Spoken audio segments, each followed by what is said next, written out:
সৰ্বপ্ৰথমে ত্ৰাণকৰ্তা প্ৰভু যীশু খ্ৰীষ্টৰ নামত সকলোলৈ মোৰ হীৰা ভৰা মৰম অভিনন্দন জনাইছো।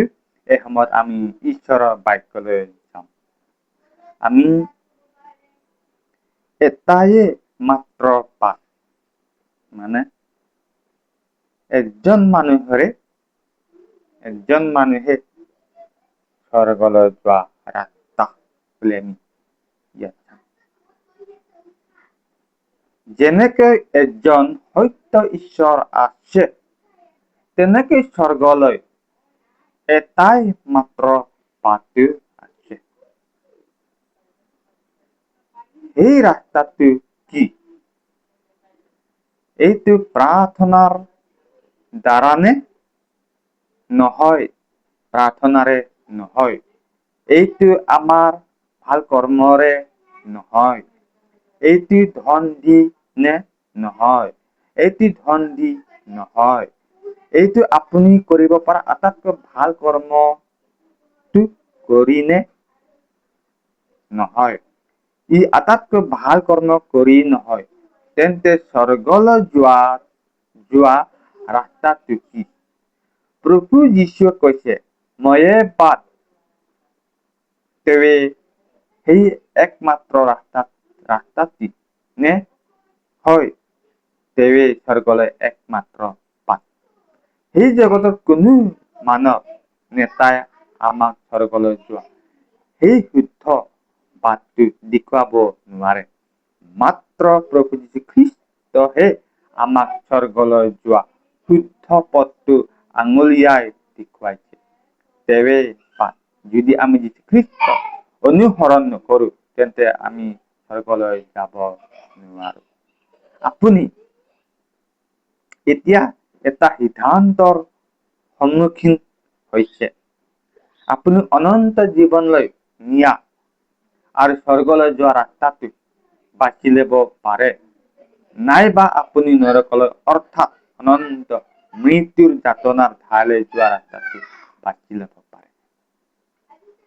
ঈশ্বৰে আপোনাক অনন্ত জীৱনৰ পথ বাছি লোৱাটোহে বিচাৰে। শয়তানে আপোনাৰ অনন্ত মৃত্যুৰ যাতনাৰ পথ বাছি লোৱাটোহে বিচাৰে। আমাৰ কাৰণে দুটা ৰাস্তা, এটা যোৱা নৰক, এটা যোৱা স্বৰ্গ। এটা যোৱা শাস্তি, এটা যোৱা অনন্ত আৰু আনন্দ আৰু শান্তিৰে থকা স্বৰ্গ। স্বৰ্গলৈ যোৱা ৰাস্তাটো বাছি ল'বৰ কাৰণে ঈশ্বৰে আপোনাক হেঁচা নিদিয়ে। শয়তানে আপোনাক নৰকৰ ৰাস্তা বাছি ল'বৰ কাৰণে হেঁচা দিব নোৱাৰে। আপোনাৰ এটা স্বাধীন মন আছে। আপুনি অনন্তকাল থাকিবৰ কাৰণে এখন ঠাই বাছি ল'ব পাৰে। আপুনি আজিয়ে বাছি ল'ব লাগিব।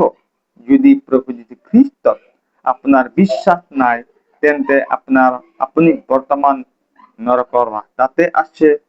যদি আপুনি এতিয়াই যীশু খ্ৰীষ্টক গ্ৰহণ নকৰে, তেন্তে আপুনি আপোনাৰ ৰাস্তাতে আছে।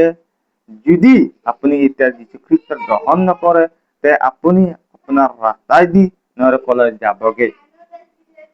যদি আপুনি এতিয়া কোনো সিদ্ধান্তলৈ নাহে, তেন্তে আপুনি অনন্ত মৃত্যু বাছি লৈছে। কাইলৈ সিদ্ধান্ত ল'বৰ কাৰণে ৰলে আপোনাৰ পলম হ'ব পাৰে। আপোনাৰ মৃত্যুই হ'ব পাৰে। চোৱা, এতিয়া পৰিত্ৰাণৰ দিন, চোৱা, এতিয়া পৰম গ্ৰাহ্য কাল। আপোনাৰ পাপৰ কাৰণে প্ৰভু যীশু খ্ৰীষ্ট ক্ৰুচত মৃত্যু হ'ল। আমাৰ কাৰণে প্ৰভু যীশু খ্ৰীষ্ট আমি শৰীৰ শক্তি থাকোঁতে বা দুখত থাকে, সুখত থাকে, বা অশান্তিৰে থাকে, বা বিপদত থাকে, এতিয়া আমি উশাহ ল'ব পাৰোঁতে, অক্সিজেন কাৰ্বন ডাই অক্সাইড ল'ব পাৰোঁতে, আমি প্ৰভু যীশু খ্ৰীষ্টক গ্ৰহণ কৰিব লাগে আৰু বিশ্বাস কৰিব লাগে। মৰাৰ পিছত নহয়, আৰু মৰাৰ পিছত কোনো স্বৰ্গলৈ যাব নোৱাৰে। আৰু মৰাৰ পিছত আপুনি আৰু মই একো কৰিব নোৱাৰে। আমি এতিয়া ঈশ্বৰৰ আশীৰ্বাদ কৰোঁতে, অলপ শক্তি থাকোঁতে, আমি কাম কৰিব পাৰোঁতে আমি প্ৰভু যীশু খ্ৰীষ্টক গ্ৰহণ কৰিব লাগে, বিশ্বাস কৰিব লাগে। তেতিয়াহে আমি স্বৰ্গলৈ যাব পাৰিম। এইটো কাৰণে ইয়াত